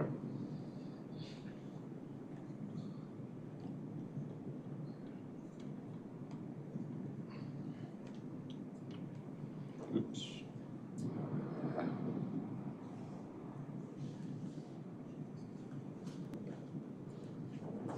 Okay. All right, so, just so that we're all clear here. So on 8.2, there are 4 blanks. So the blanks, what we would put into them is, in the first blank, 73,802,726. The second blank, 45,362,726. The third blank is again 73,802,726, and the fourth blank, 45,362,726. And then in the budget ordinance, those 2 blanks would be, both of them would both be 287,233,622. Yes, you concur? Yes. Okay. Does anyone have any questions about that? Okay, so then we're gonna go to 8.2, to the levy ordinance. And I'm just gonna pull that up here real quick. If it decides to pull up. There we go. Okay, so then I'll make a motion to approve the ordinance providing for the levy of taxes for McHenry County for the fiscal year December 1st, 2025 through November 30th of 2026. With the 4 blanks being filled in section 2, blank number 1 being 73,802,726. The second blank in section 2 being 45,362,726. In section 3, the blank being 73,802,726. And in the paragraph below blank 3, which is blank number 4, 45,362,726. Is there a second to that motion? John makes that second. Okay, are we having any other further discussion on that? No? No, this is taking, okay, this is just it's a little hard to go back and forth with the screen. So this is just taking, we're just taking a look back, no growth, no new growth, no. Correct. CPI. Yep, true statement. Okay, well, we'll go to vote then. Terry? No. John? Yes. Carolyn? I'm really conflicted about this. I think that it's important that we move it forward. We have 2 people missing from the committee, and we only had 2 people showing up from the rest of the board to help participate in the discussion. I'm fine with moving it forward. Okay. So is that a yes? Well, I'm moving it forward. It's yes or no, So it says, I need a yes or a no. or abstain. I'm gonna abstain on this one. Okay. Eric? No. No? Okay. And I'll vote yes. So it'll have to go on new and unfinished business then? Yeah, we don't typically vote on this. We're gonna have to have discussion at the committee of the whole, so Right. I would rather Was just. it to amend to those numbers? What do you mean? The numbers you just put in? Don't you have to do a motion to amend to those No, numbers? I just added them because there wasn't anything there. Gotcha. She just added that into that. Ours has blanks, Gotcha. what we had. Okay, then we're on to, let me pull Well, I up. guess, whatever, it's fine. Doesn't matter. What were you gonna ask? Well, technically, wouldn't we advance the blank thing then? No, because I made the motion with adding those numbers in. And then it didn't pass, right? Correct. It tied, Okay. so which means it has to go on new and unfinished business. Okay. Okay? All right, so on 8.3 then, in the budget ordinance. So I'll make a motion to approve the annual budget and appropriations ordinance for the county of McHenry, Illinois for fiscal year December 1st, 2025 through November 30th, 2026. And in this document, on the now therefore be it ordained, both of those blanks would be filled in with $287,233,622. Sorry, let me repeat that. $287,233,622. Any discussion on that? Okay, we'll go to vote then. Second. Oh, sorry, we needed a second. Oh, John seconded, sorry. Thank you. Okay, John? Yes. Carolyn? Abstain. Eric? No? Okay. Terry? No. And I'm a yes. Same thing? Okay. All right. Thank you, Mike. Matt already left, but thank you, Mike, for coming. We are on to reports. Hey, Carrie, you got anything for us? First, a housekeeping item, two actually. So in the current budget policy, there is language talking about, we have some contingent amounts that you see in your non-departmental budget. Specifically for this, it's for postage and elections. And so kind of the idea to that is, you know, non-departmental, if you remember, is under this committee's control. So we put some dollars in some of those line items, specifically acknowledging that there's a lot of things that will probably come up in those line items. But if we keep them in non-departmental, you know, it stays under this control. And most of the time, they just stay there and then we don't use them. But in the budget policy, it states that we can move budget from non-departmental and into the budgets that need it, and that I just have to let this committee know. So we moved $50,000 for postage, and from non-departmental into Department 6, which is purchasing. And that is to cover the increased rates and then some increased usage, I think, for assessments. And then the second was election contingency. There was some batteries that we had talked about with the clerk last year, so we rolled that budget and then we moved it into his so he can pay for the batteries, which I think you will be seeing a resolution for because it's $50,000, so they need a resolution to spend that. But And is that a, do you know if that's gonna be a sole source because it's for the books, or is that? I do not know that. Okay, well, I guess we'll find out when we Yes, get that. yes. Okay. But I'm just letting you know that we moved some of the budget from the non-departmental into those budgets.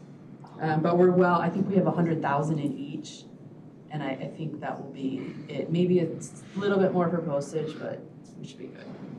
Okay. Do you have anything else? And then I guess just really quick, 'cause it's getting late, if you guys have any questions about the, I guess it's not the quarterly update because I got September in there. Just to kind of look at where we're at. And I think, Terry, you mentioned about resolutions this year.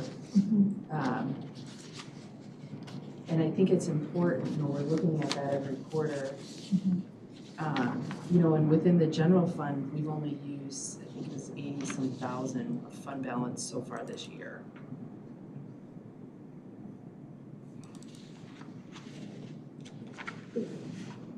Per quarter or period? That's year to date. So on, oh, it's loading. Computers are slow. So, I wish Mike was here. Oh, gosh, okay. Well, I'll make sure that. So again, this is just for fiscal year 25. You know, obviously anything that's approved in prior years that has to do with ongoing expenses, we automatically see those built in. But I know Mike had the idea of looking at this every quarter to kind of keep on track with which Well, it's making an awareness of, Yeah. of actions that we're doing. right. If I can get this to share. Okay. But, I mean, staff members have to realize when they bring things forward, if it's not a zero or a negative, we've got a problem. A problem, or, I mean, I guess, I know there's been a lot of good discussion on, yes, it's gonna cost, but we think it's good to do. I know it's always good. So that's what this particular page 2 of what I sent out. So what this is showing is the original budget that was approved for 25. The roll forward, we kind of exclude that for growing because really it's just rolling from 24. But then looking at where the budget is actually growing. So this 362 for the general fund, I have the resolutions down here detailed out. So of the 362,000 of the resolutions that have been passed so far, only 83,000 is using fund balance. So the rest have identified revenue sources. And that's kind of, and that numbers stayed very low in 25, so I think that's good. There was a big difference this year, and I really appreciated it. And that we could see on every resolution what the potential impact was. And when you look at that at less than 1%. So that's what that's showing. On page 1, just looking at all the funds by expense, the categories that we roll up, and then down below is the general fund. The only thing on general fund that really seemed to grow in this next 4 months is the personnel. We're going to be slightly, like we were under 50% through the first 6 months, and now we're just a little bit over about maybe 1.5%. So we've seen some growth in the personnel. Nothing more than I guess we would expect. So I don't know if you have questions on expense, but then revenue is also seems to be right on track with where we budgeted. So again, focusing more on the general fund. And really this percentage grew mostly from the quarter 2 was because the rest of the property taxes came in. And then the last is red light, green light. These are the major revenues in the general fund. The only thing, the cannabis seems to kind of be leveling off, and that's been that way over the past few months. We kept the 26 budget at 1.6, so again, it's a fairly small source of revenue. The sales tax revenue, if you remember when we presented non-departmental budget, there's been a shift from the local use and into the sales tax numbers. Unfortunately for the county, it's not a 1-to-1 shift, it's gonna be slightly less. But if you look at the 3 of those combined, it's still growing by about 2%, so I think that's, which is what we projected for 26 as well.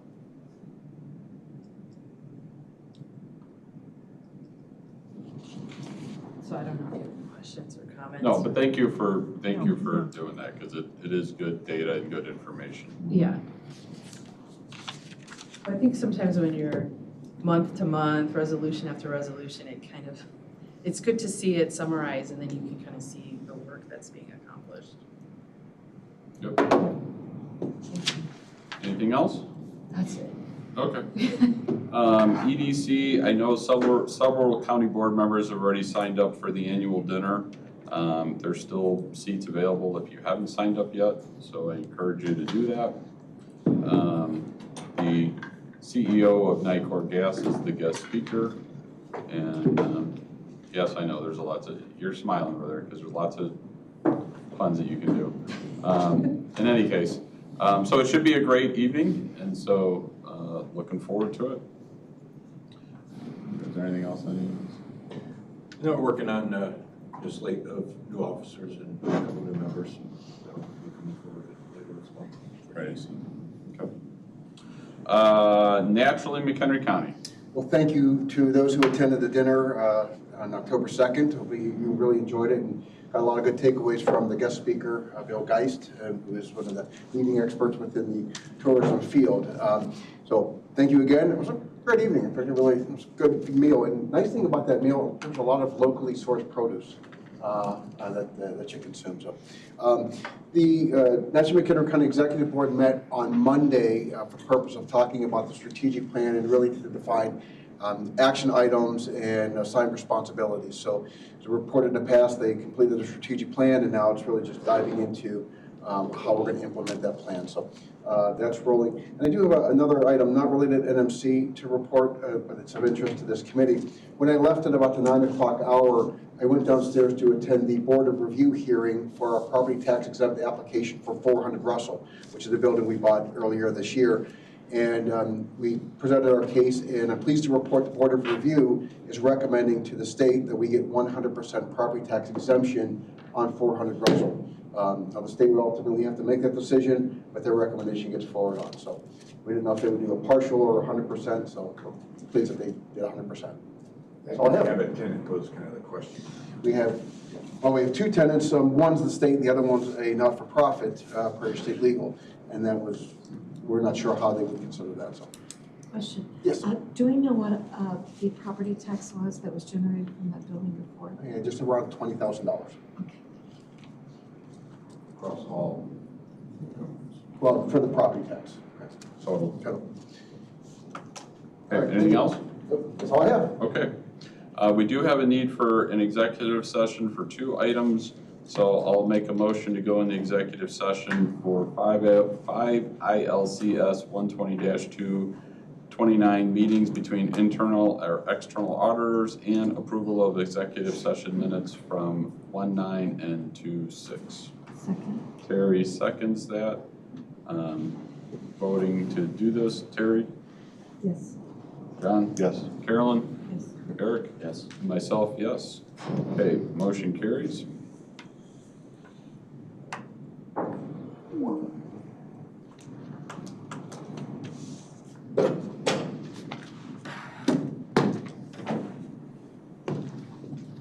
Let me know when everyone's ready.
Eric? Yes. And myself. Okay, motion carries.